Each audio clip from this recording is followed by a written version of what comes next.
My name's Russ Rumberger. I'm a former student of Hank's, and I'm also a colleague of Lorraine McDonald, who was supposed to be introducing him, but because they got lost or whatever happened. So I'm just going to do a really quick introduction. Hank was my advisor at Stanford many years ago, and he's been a tremendous influence on me, but I think he's been a tremendous influence on the field in several ways. One of them is I think he's brought an understanding and an application of the area of economics to the field of education, which is just so important in trying to understand the nature of the problems that we deal with in education. So he's been one of the major forces in using economic analysis to shape and discussion of and analysis of educational problems. I think the other area that he's made a substantial contribution, as many of you know, is he started this program called Accelerated Schools. And it was really a commitment on the part of an academic like Hank, who didn't need to do any of this stuff, to say, you know, I'm going to put some of my ideas at work and try to make a difference in the lives of kids directly, you know, not just by doing research. And so it was a whole movement that started. It's been done in thousands of schools around the country, and it was just a major commitment. And after starting that, he came to Columbia and he started a center on privatization in education and continues to do research in policy areas related to that. So I think in all these areas, he's just made a real substantial contribution, both in the literature and in terms of practice and policy. And for that reason, I'm really happy to introduce him to be the lecturer today. Thanks, Russ. Okay, thank you very much. I apologize for this late start. Lorraine McDonald, who's the president-elect, was given the same instructions. We both wound up in the same room, and there is a plasma screen outside the room, just as in every room, that has my name on it, saying that I'm giving the lecture there. So we're very puzzled at how all this took place, but we'll find out later, you know, when we ask Russell to put a contract on someone. You can do this, by the way, with your former graduate students. You know, I'm going to tell you a story that began 38 years ago, and that's a long time. Even for me, it's a long time. For some of you, you say, did the world exist 38 years ago? Well, you know, it kind of did. But that world, for me, began when I was a young graduate student. Now, before I get going, I want to say just something about the topic that I'm going to present. And I'm going to be talking about educational justice, but I'm going to be talking about the economics of educational justice. And I don't want to take away from what I consider the bedrock argument for justice, which is that it's a moral imperative, that it's largely a matter of fairness or justice in a democratic society. And that's the way we really should think about it. So if we start off there, we can still ask the question of whether inadequate education in a society takes a toll on the society in other ways, in terms of lost productivity and tax revenues, higher costs of public service, and we could add to that list. So the goal is to look at educational equity and adequacy as a social investment in terms of costs and benefits. Having said that, I will continue to remind you, particularly at the end, that this is a matter of justice, and that if we find that the benefits are less than the costs economically for the kind of investments we should be making, that's not an argument for saying let's just forget about equity. It's very important. Now, when I say it began 38 years ago, let me tell you what happened. I got a call from someone in Washington. I was in California at the time at Stanford University. I had been there for 2 years. And they said, we'd like you to testify before a Select Senate Committee, the Select Senate Committee on Equal Educational Opportunity. And I said, who's chair of the committee? And they said, Senator Walter Mondale. I thought, well, okay, you know, if he was called Fritz at the time. But I called him Senator Walter Mondale. And I thought, if he has asked me to be a witness for this, of course I'm going to go. Well, to make it as short as possible, I went to Washington and I testified. And there were a few senators there. As you know, half of them never show up to these meetings except, you know, when the report is ready to come out. And Senator Mondale seemed particularly interested in my testimony, which surprised me. What surprised me even more was a few minutes after my testimony, one of his staff came to me and said, "The senator wants to have dinner with you." So I thought, that's really strange. In fact, I had to show you a picture of the senator.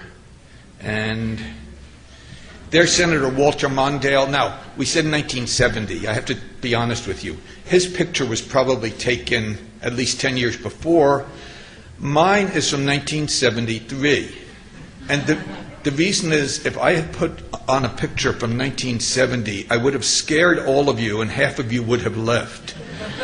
So my picture is a little bit later than the time we're talking about. His is probably a bit earlier than that time. But, you know, there's a spiritual thing here, so we keep going. Well, Mondale invited me to dinner, and he plied me with not only food but spirits. And then he said, "Here's what I want you to do." He said, "We have had many people testify before the committee that if we don't do something, it's going to cost the society so much more in terms of incarceration, in terms of all kinds of welfare costs and so on." So we asked them, "What is it going to cost us?" And no one has an answer. They just say, "Oh, it's going to cost us a lot. It's obvious it's going to cost us a lot." So he said, "Here's what we want you to do. We want you to do a study which shows what the cost is of poor education." I said to him, "I don't think that the data are there. I'm not sure that I'm up to this kind of thing. Let's just enjoy dinner," something of that sort. I said it much more politely. And he then shocked me. He shocked me how? Well, because he said, "We're willing to pay for it." And for a young faculty member with 3 children struggling along, I thought, well, maybe I ought to give this a little more thought. And I did. 2 minutes later, I said, "I'll do it." And the amount that he was going to provide for it was an enormous amount, $10,000. Now, you have to remember, $10,000 in those days was probably about $50,000 today. So what this meant is I could also hire staff to do it, and then I would still have something left over to pay myself, right? Well, it didn't quite work out that way, but we actually produced a report. This was October, that conversation, and by, well, you can see, can you see? Yeah. February 1972, we produced a report for the Select Committee on Equal Educational Opportunity of the U.S. Senate called "The Cost to the Nation of Inadequate Education." What did we mean by inadequate education? That's always an arbitrary criterion. But we believed, even in those days, now remember, this is 40 years ago, almost 40 years ago, 4 decades, we thought that high school completion was a necessary minimum for our citizens. And we also thought that the vast, vast majority of those who were not getting a high school education would certainly be able to do so. And there were some other reasons for that. It wasn't just the employment data that we had then, but it's also that was the gateway to entering post-secondary education. What did we find in the report? Well, we better go forward rather than backward if we want to see. We found the following. What we did is a specific analysis for the 25 to 34-year-old males for 1970. And we found that they would have a loss in lifetime earnings for failure to graduate from high school, that is the dropouts, of $237 billion. Now today, that would be about $1.2 trillion. If you want to get some sense of how much that is, our economy generates about $13 trillion, the value of the economy. So $1.2 trillion is about 10% of the output of the economy. There would be $71 billion in tax revenues lost at that time, and that would be $350 billion in 2004 dollars. And we then calculated, and I'll tell you how in just a moment, that it would cost about $40 billion in costs to achieve this something close to 100% graduation which was about $200 billion in 2004 dollars. So that the benefit to the cost ratio would be about 2 to 1, meaning that for each dollar of investment, we would be getting $2 in terms of benefits. Now, we also tried to make some estimate of what the reduction to the public sector would be in the costs of criminal justice, public health. We also tried to review evidence on voting and civic behavior and so on. The problem here is that most of those data were not very refined with respect to the education of the population. And so we made some, I would call them rough estimates. And then what happened was the report was very well received by the Senate committee, but in terms of reform in education, and particularly equity reform, the train had left the station. We were just completing what was going to be done in terms of integrating schools in America. That was a long time. The integration of America's schools, to the degree that it happened, took place from 1968 to 1972. And I remind you, the original court decision, Supreme Court decision, was 1954, with another decision in 55 saying that it should be done with all deliberate speed. And it seems our politicians liked the word deliberate much more than they liked the word speed. So we were really at the point of just completing what was going to be done in terms of integrating schools. And when I say the train left the station, James Coleman came out with a report talking about white flight and saying, if you do more in this area, that scared a lot of people. The politicians pretty much said, we had our decade of civil rights. We are now heavily into the Vietnamese War, and the report just went to a shelf and nothing happened with it. Well, what were the problems of the 1972 study? The first thing is we didn't have any reliable evaluations of dropout interventions. There were many studies that said, if you do this, typically we would see studies that talked about counselors. You'll hire more counselors and that will reduce dropouts. Almost no evidence whatsoever in any of these studies that that was actually happening. There were no reliable cost data. Even if we knew the kind of interventions that worked, and we didn't, we had nothing at all on their costs. So what did we do? You could say, well, how do you do a benefit cost analysis? We did something that feels very comfortable to economists. We proceeded on the basis of assumptions. And our assumption was that if we could increase spending on the schools by 50% from kindergarten to 12th grade, that we could do the job, basically. That there might be some students with disabilities or other problems who might not quite make graduation, high school graduation, but for all intents and purposes, we could get everyone graduated. And that seemed like a very massive amount of investment. I mean, to increase spending by 50% in every grade from K through 12. And we had a list of things that might be done for that. The problem is, of course, we didn't have any concrete evaluations that would show the impacts of whatever could be done for that. Something else that we assumed, which is kind of interesting, in those days the idea was that each successive level of education also has, those people who complete it also have a higher ability level, so that some of the difference is due to their higher ability, and ability broadly speaking, not just IQ, but motivation, people could even say connections, the ability to generate, to get into productive jobs and to generate productivity. And so what we did is we assumed that these people would not do as well in the labor market as existing graduates, but that basically their income would be 25% lower. And I'll come back to that. Basically, there was a lack of good data sets on education and public health costs, criminal justice costs, public assistance costs, particularly where we had educational distinctions among people who were impacted by those systems. And we also found that the data sets did not have the kind of covariates that you might use to adjust for other types of influences that might affect these outcomes.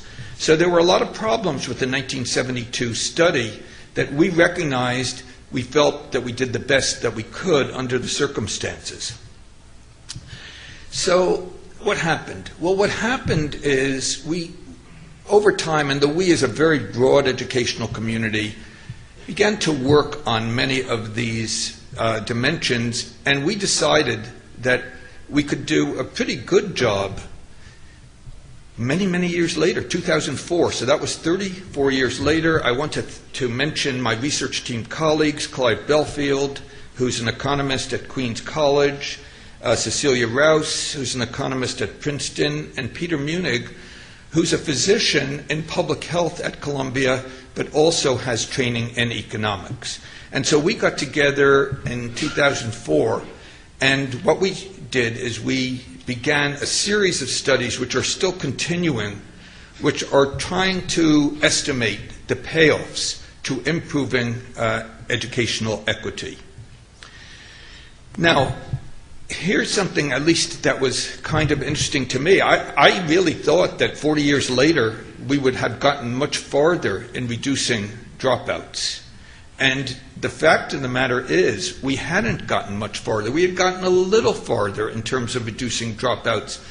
But what to me is still a rather stunning finding is that even given the many different ways of counting dropouts, and Russ Rumberger is an expert on this subject, I've seen actually a dozen different methods. Some of them are close to each other, but the end result is the same, and that is that about 3 out of 10 students are dropouts. The rate's higher for males than females. For minorities, about 4 out of 10 are dropouts. The U.S. lags most industrialized countries now in graduation rates. That was something that would be very difficult to believe given how far ahead we were of other countries in those early days. And dropouts are actually rising, not falling. And anyone who wants to check this should look at the work of James Heckman, Nobel Prize winner in economics, who's really attended to concerns about education, and has come out quite recently with very technical analysis, but there are also summaries of the kind of work. And he believes that over the last decade and a half, perhaps, that the dropout rate has actually increased by 6 to 7 percentage points based on the data. In a single cohort of 20-year-olds, and we're going to be talking about 20-year-olds, there are about 700,000 dropouts. So how do you reduce the dropout rate? Well, many factors influence dropouts, as everyone in this room knows. Inadequate educational investment is one of those factors. So we decided in this day and age, a day and age when evaluation is important, when we hear about evidence-based decision-making, when we have a what works, or some people call it nothing works,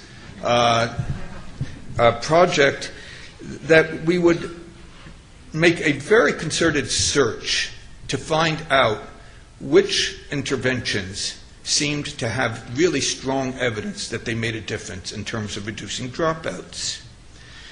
And we got over 200 references, and we checked each one.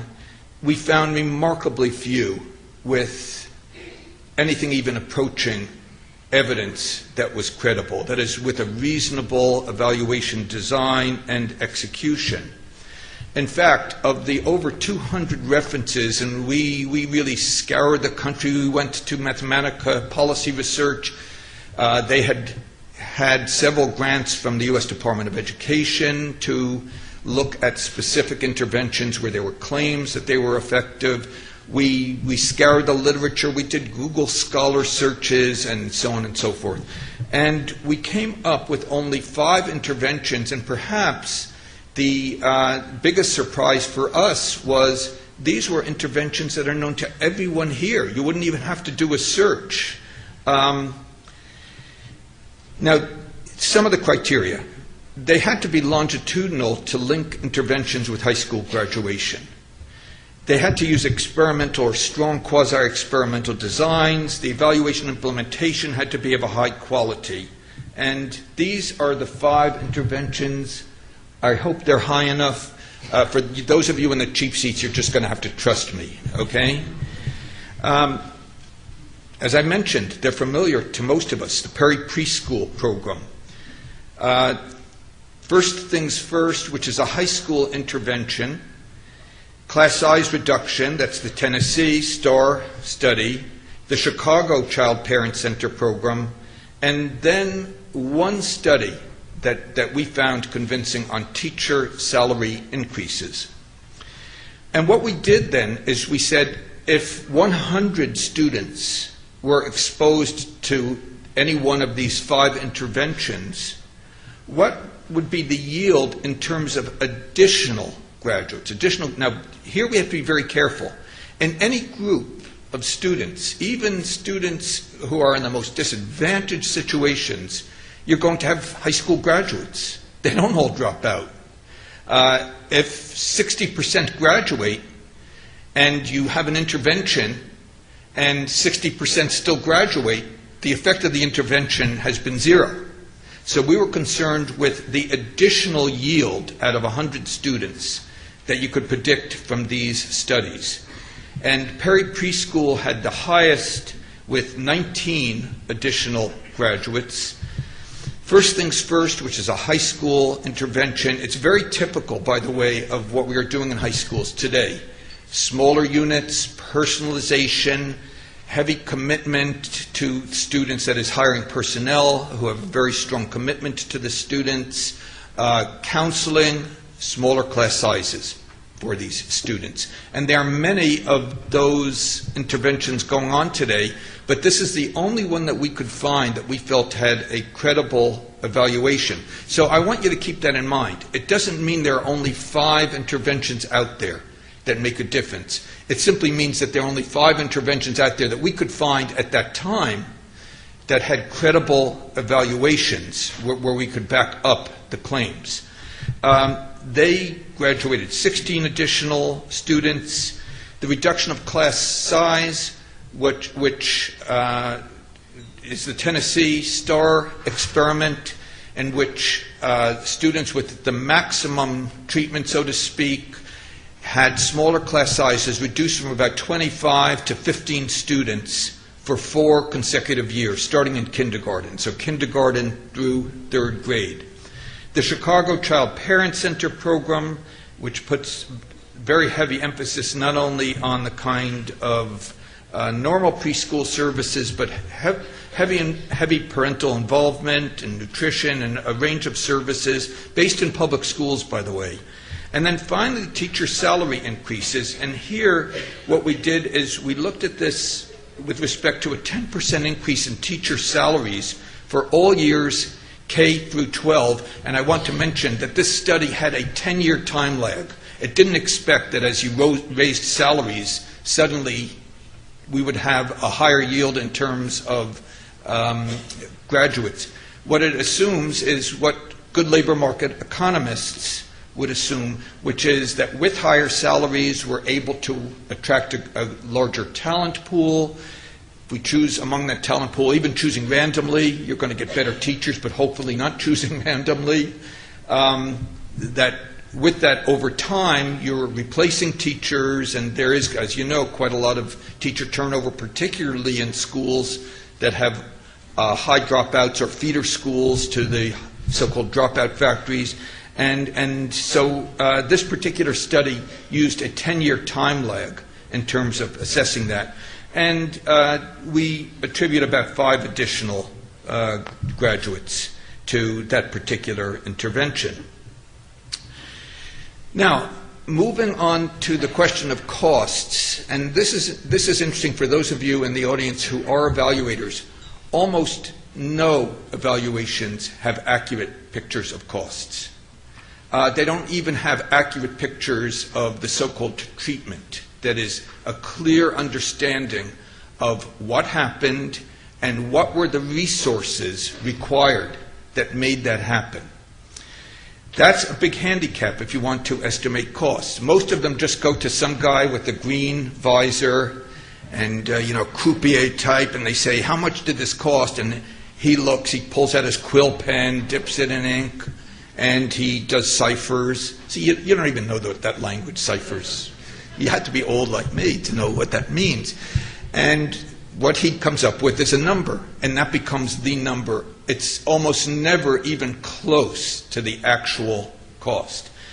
So what we did between the Mondale period and the present period, this happens to be work that I did myself, it was one of my big interests, was to develop a cost methodology. And what does the cost methodology look like? Well, we have many, many publications, but by 1975 we set out a cost methodology in which you could work through actually on an electronic spreadsheet. And it met the economic criteria for measuring costs. And it's in a variety of publications. I mentioned some here where it's been applied. Steve Barnett's work on the Perry Preschool applies this. Our own work looking at 4 interventions: cost effectiveness of computer-assisted instruction, smaller class size, longer school days, peer tutoring. But what it essentially requires is something that all of you can do. You might need a little help, but this is something that evaluators can do. You begin by specifying what the resource ingredients are that are necessary for the intervention. That is, what must be there in order to make this work, to get the results that we've seen in these dropout studies. And a lot of this, as I've mentioned, it's not in the articles. Usually when evaluators talk about the treatment, they just talk about it in some stylized way. This is what this is all about. This is the theory that it's based on. They have almost no information on what resources are required. And even when they say, well, we had 2 additional teachers, let's talk about quality. Teachers are bodies. Now, let's talk about quality. So that even when they do mention this is what you need, it's not adequate. So we developed a way of determining from reports, observations, interviews. I know some of you are going to say, hey, they triangulated. Yeah, we triangulated. And what you do is you establish a listing, in a sense, of these ingredients. Then what you do is you figure out what do these cost. And in our studies, we often do a national cost to look at what this means for the nation as a whole. But if you're doing this for a specific area, you establish a local cost. So some of the studies we've done studies for not only a national study, but we've done one for Minnesota, one for California, and we've used the costs and prices that you would find in those states for those studies. You then use this to determine the total cost of the intervention, and then you divide that cost by the participant or by some set number of participants. And here's the application to dropouts. We start off by taking each intervention and we estimate what the cost is per 100 participants. But the cost per participant is not the cost that you're concerned with. It's the cost per success, the cost per additional graduate, and that's much smaller. Out of every 100 students who receive the intervention, again, in some cases, you get 5 successes. That means that the cost is about 20 times as high for each success as it is for simply people participating in the study. So we did that for each of the interventions. Then there are more costs. You want people to stay in school. Well, it costs you money for each of those additional years of high school.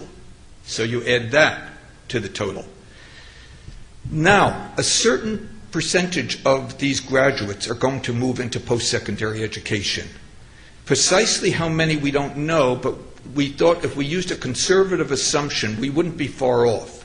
And so we took the bottom quartile in terms of reading scores, because these are students who haven't done quite as well in school as your existing high school graduates. And we looked at the so-called transition rates into community college, how long they would stay there, how many would get AA degrees, into four-year schools, into completion of four-year schools. And we also then looked at the costs for the post-secondary participation.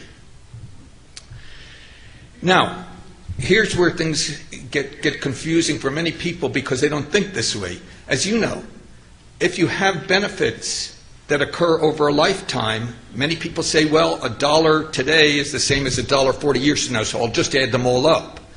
But that's not the way economists think, and it's not even the way you think. Something that takes place far in the future is worth less to you than something that takes place at present.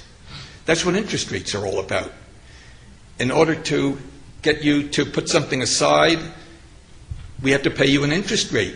So you want something larger in the future to be equal to what you have today. Another example is the lottery example. Hopefully, and I wish this for all of you, you all win $1 million in the lottery, okay? And when you win your $1 million, you're going to be told, we'll pay you over 20 years. We'll pay you $50,000 a year for 20 years. And you say, no, I want it now. Will they just give you a check for $1 million? I think you know the answer to that. No, you'll probably get $630,000. Why? Because $630,000 today will generate the same amount of income, $50,000 a year over 20 years, as the lottery promises when you receive it over the longer period. So you might think of the numbers I'm going to give you as a kind of CD, as a kind of certificate of deposit. And what we do is we take all of the costs over time and we adjust them, and we take all of the benefits over time and adjust them, and we compare them at age 20. What have the costs been up to age 20? What have the benefits been from age 20 on through a lifetime? This is a standard way of measuring things, and it's called present value. It's called measuring things in present value. Now, when we do that, these are the actual costs that you come up with for these 5 interventions. You can see the cost per student. That is, what does it cost for each of those 100 students? But once we make all these other adjustments, the additional years of education for the successful ones, once we apply all those costs for those 100 students only to the students who succeeded, and once we take the additional costs for post-secondary education that we're going to include, you come out with fairly large numbers. So the first thing I'm going to say is that proper investment to reduce what we consider to be inadequate education is not cheap. These are the equivalent of what the value of a CD, you might think, at age 20, the value of the investment in so-called present value, and they vary from about $59,000 for First Things First up to about $144,000 for the reduction in class size. And I think all of you know that one of the arguments against the reduction of class size has been it has a very high cost. It has a very high cost. Well, there are not just costs to this investment, but obviously there are benefits. Some of you have been waiting with bated breath, as Walter Mondale did, to find out what they are, and I'm going to tell you what they are. First, there are private benefits to the individual who graduates. There are also fiscal benefits to the taxpayer, and since we're assuming that the taxpayer is going to be paying for these interventions, we're going to compare them with what is the return to the taxpayer, to the public sector. So we're going to look at higher tax revenues because of increased earnings associated with more education. We're going to be looking at lower government expenditures on health care, on crime, on welfare. We also include some work on remedial education and other public services. In order to do this, we want to separate out differences in results that are due to other factors, such as differences in socioeconomic background factors that might affect, let's take health, for example. We're concerned with the public costs of health, but not all of that is due to poor education. Some of it is due to the fact that people with lower levels of education have other challenges in their lives. So what we've tried to do is to take account of that in the separate parts, and we each took responsibility for a different part of the study. My main responsibility was for the interventions and their costs, as well as the overall assemblage of the study. Clive Belfield undertook the parts for crime and public assistance. C.C. Rouse took responsibility for the income and the tax revenues, and Peter Munig for the health portion, the public health costs. They're always expressed as a present value at age 20, and I'll come back to that again in just a minute. You can think of it as a certificate of deposit, and it's a way of bringing benefits and costs together in comparable terms. Here you can look at, I'll show you some of the data that we used in making the comparisons. If you look at just labor market outcomes by educational attainment for ages 21 to 64, and I wanted to mention also to you that we've separated out gender, we've separated out race. That's very important because there are different patterns. And then ultimately we bring them together to come up with some approximate average among the groups. But those interested in a particular group or gender should look at the results for those particular groups. Well, as you can see, high school dropouts have much lower probabilities of employment. If you look at black males, which is the group really with the highest dropout rate and some of the most dire economic consequences, if you go from being a high school dropout to some college or even high school graduate, what you do is you see very substantial differences in the probability of employment. If you look at the earnings, they reflect that also. When you move from high school dropout to high school graduate for a black male, you almost double the earnings. Very substantial increase in earnings. If you can move even to some college, and that includes people who just even are taking remedial courses, the way it's calculated, you come up with much higher numbers. So those numbers then mean, and here you see some histograms showing the differences by education for each of those groups in terms of lifetime earnings, as we've calculated them, present values at age 20, and as you would expect, they're much higher the higher the levels of education. When we move into estimating the tax payments, what one finds, of course, is the same pattern. That is, people with more education pay more into the tax system, and in some cases substantially more. Now, let me just mention what's magic about age 20. Well, we tried to build in a study that was very conservative on the benefits side. And in doing that, what we did is in some systems you measure dropouts in terms of those who have gone through a normal progression, graduate in 4 years. We felt give it more time so that as we look at the numbers of graduates, we're going to take them at age 20, giving them the additional years. That's also conservative for another reason, because it means that the juvenile crime is not included. That is, the reductions in juvenile crime are not included in our numbers, and there are a number of other conservative assumptions here. When we bring these together, we come up with some substantial numbers in terms of total tax payments per expected high school graduate. And these differ between males and females. Bear in mind, by the way, some women come up to me and said, I didn't realize the discrimination was that great. Well, you have to remember that roughly 60% of females are in the labor force, 80% of males. So a lot of this is due to differences in labor force participation, even though there are differences in earnings levels, particularly below the college graduate level.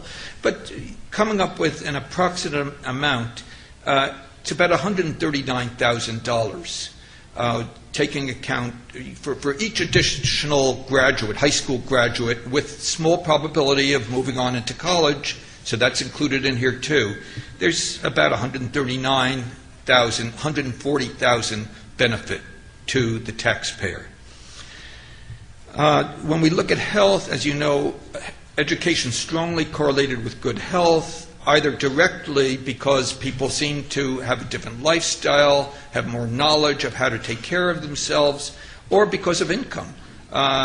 Income in itself obviously can buy things that improve health, can buy lifestyles.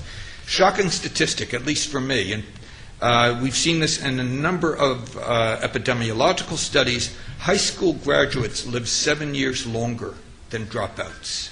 It's a shocking statistic.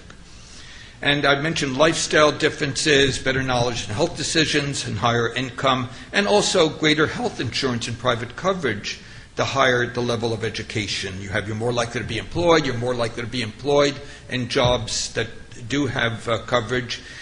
This is a set of histograms on Medicaid coverage, and the bar all the way to the left, the darkest bar, is for high school dropouts. And what you can see is that the participation in Medicaid, that is public health, the most important public health program, is highest for dropouts, is considerably less, as you can see, for high school graduates, and very, very low for people with more education than that.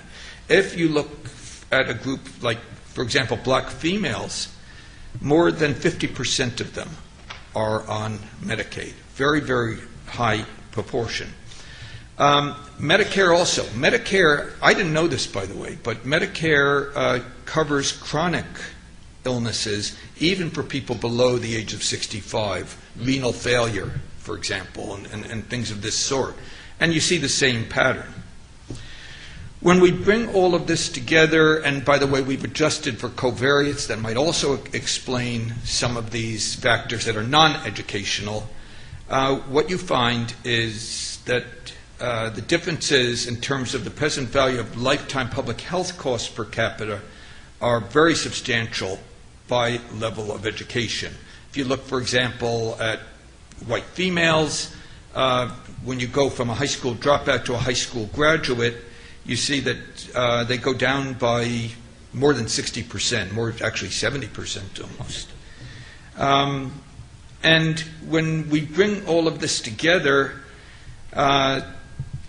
we estimate that by producing another high school graduate, the public saves about $41,000 in present value at age 20. So we can add that to the additional tax revenues. Let me talk about the crime impact. Since 1987, public spending on incarceration has risen enormously.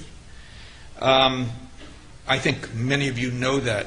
And there are now at least 5 states where more is being spent on incarceration than on higher education, where out of state funds. There's consistent evidence of the effect of education on crimes and incarceration. And if you'd want to come up with an aggregate figure, about half of all of the incarcerated are high school dropouts. Now, what we did is we focused on the 5 major crimes. You have to remember that most crimes are misdemeanors, and they're not terribly costly misdemeanors. Your major crimes are very costly. They're costly in terms of the criminal justice system and in terms of incarceration.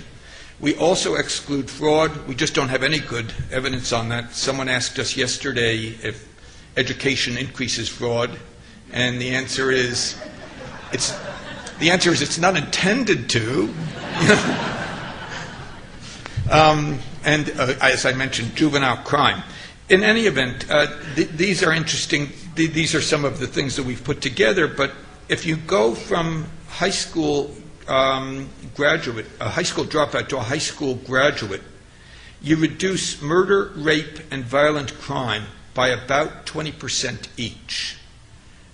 Just that change, controlling on some of the other factors that might explain why these young people get involved in crime, or not, in some cases not so young. In any event, when we bring all of these numbers together, first of all, you find that females are so much more parsimonious in terms of the cost to the taxpayer than males. That's generally true. It moves a little bit in the other directions you'll see in terms of public assistance, but it's the men who are troublemakers. No question about it. You know. And this amounts to about $27,000. In terms of welfare, remember that we had welfare reforms. There's just a limited time period that you can get public assistance and so on. So it turns out that the welfare consequences are quite small, about $3,000. We did this more for completeness than anything else. We captured the three most important income-related programs, which are the TANF, housing assistance, and food stamps, and there females are more costly. When we then put these together in terms of lifetime benefits, that is what we do, is we add up all the categories. They differ by race, they differ by gender, but on average they're about $209,000.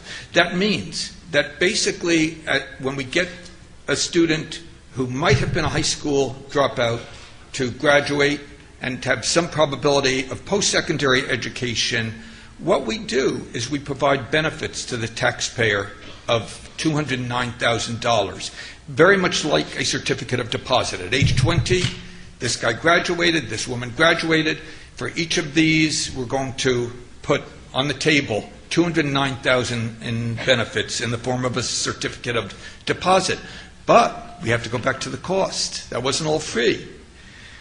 And when we do that, you can see the benefits, $209,000. At least I hope you can see it. Okay. For all of these, we then look at the costs of each of the interventions. And if you go to the bottom line, you'll see the net present value, B, or benefits minus costs. And if we take the median here, the teacher salary increase, for example, it's about $127,000. Now that's net. Literally, we can say when an additional high school student graduates, we estimate that the benefit that that individual confers on the public sector, on the taxpayer, is equivalent to a certificate of deposit of $127,000 that individual is going to put on the table for society. That's taking account of cost, it's measuring costs properly, and so on. If you think more in terms of benefit to cost ratios, they go from about 3.5 to about 1.5, meaning benefit to cost of 3.5 tells us that for each dollar of investment, we get about $3.50 in return. If we take the median here, the teacher salary, it's about $2.50 for each dollar of investment. What's most interesting about these is that it doesn't matter which of these you choose. Some are more profitable for society than others based on our calculations, but all of them have benefits that exceed the costs. That is, folks, this is good business to invest in people who otherwise would not have done well in school. So our conclusions are this. Increasing high school graduation, I mentioned that I would remind us again, increases equity and justice. This is a moral commitment. This is the commitment to a democratic and a good society. But it's also a great investment for society because the benefits far exceed the cost. And each additional graduate confers kind of a gift on society beyond what that individual is getting. That individual is going to get higher income, better health, less likely to be involved in the criminal justice system. But even beyond that, that individual is conferring the equivalent in, for example, in our median case of $127,000 to the taxpayer. And what we try to do is to point out that schools must choose programs that are effective to get these results. We're not suggesting that you just do anything and you're going to get these results. The quality of the program, evidence that the program is working, these are very important, and we believe that there are many, many more that are actually working, but they haven't been evaluated yet. We can't make assumptions that they're working, even when individuals claim that they are and give us good anecdotal evidence. What we have to do is rely on what we have. But I want to be very clear. I think that there are probably a lot of high school programs constructed like First Things First that are probably getting pretty good results when they're implemented well. Again, quality, implementation are really, really key here. Perry Preschool is not typical of Head Start, for example. It was a very high-quality preschool program, and that's at least as important in preschool programs as in other programs, that you want a high-quality program, and there's a lot in the literature that tells us what that is. The National Institute for Early Education Research, NIRE, which Steve Barnett, who did the original benefit cost study of Perry, is director of. You can find it on the web, has a lot of good information on these quality issues. I want to also conclude by telling you that the net benefits accumulate. We only looked at dropouts among the 20-year-olds. But for each additional year, you're going to get a comparable amount. And here's what we assume. We don't assume anymore. I think in 1970, I just assumed that everyone could graduate based on school interventions. I don't believe that anymore. And the reason is we talk about strong schools under NCLB. We don't really talk about strong neighborhoods. We don't talk about strong families. We don't talk about strong communities. And all of those things have to be in place also to get an almost complete graduation rate. They are in those other industrialized countries. At least they're much more nearly in place, and that explains a lot of the success, having social safety nets that are much better in other industrialized countries than we have. But we say if we could provide just half of the existing dropouts with graduation, what would it yield? And it would yield a present value of about $45 billion to society, and that means that for 10 successive cohorts, that's almost $500 billion. Well, $500 billion, the public sector in the U.S. accounts for somewhere between $3 and $4 trillion. $500 billion is a big chunk of that. So we want to keep that in mind. Finally, our present work. What we're doing now is we're trying to increase the number of interventions in our analysis. There are a few that measure high school graduation directly, but there are many more that look at increases in test scores, and particularly in the adolescent years where we feel that they're most appropriate for this purpose. And also, as many of you know who work in the high school area, there's a lot of emphasis now on success in ninth grade course taking, ninth grade passing. So we're trying to use that to predict graduation rates. And in doing that, what we can do then is take studies, interventions that increase ninth grade course taking and passing, and that increase achievement, and we can use that to predict gains in high school graduation rates. And based on some of the statistical estimates, including Russ Rumberger's, a 1 standard deviation improvement in combined reading and math scores at 8th grade increases the probability of graduation by almost 50%. So we can use that as a criterion. It varies tremendously among groups. So the average doesn't tell you very much for any particular racial or gender group. Finally, having said that, we have a book. But I'm also going to give you free access to something else. Okay. In any event, the book is The Price We Pay, and it's produced by the Brookings Institution. It came out about 2 months ago, and it not only has the results of some of these studies, but it has a lot on the demography, what seems to be happening with it, the estimates that the educational labor force will actually be declining over time given changes in demography if we don't change education and improve what we're doing educationally. It has a lot of other information. It goes into the research on the relationship between education and earnings to show the methods that we used and why we feel that they are valid methods. And here are the Feebies. Well, one freebie is right at the bottom. If you write me, I'll try to answer your questions. But the other one is our Center for Cost-Benefit Studies in Education has not only studies, we have a study there for California, for Minnesota, as well as national studies, special breakouts for black males. That's a group I'm particularly concerned with. But in addition, there is a brochure that will get you a 20% discount on the book, which will run you the magnificent fee, I think, of $21.56 from Brookings. I want to thank you so much for coming here. I'm embarrassed that Lorraine McDonald and I sat in the room downstairs with my name on the door, and somehow we have to get to the bottom of this and figure it out. But thank you so much for waiting.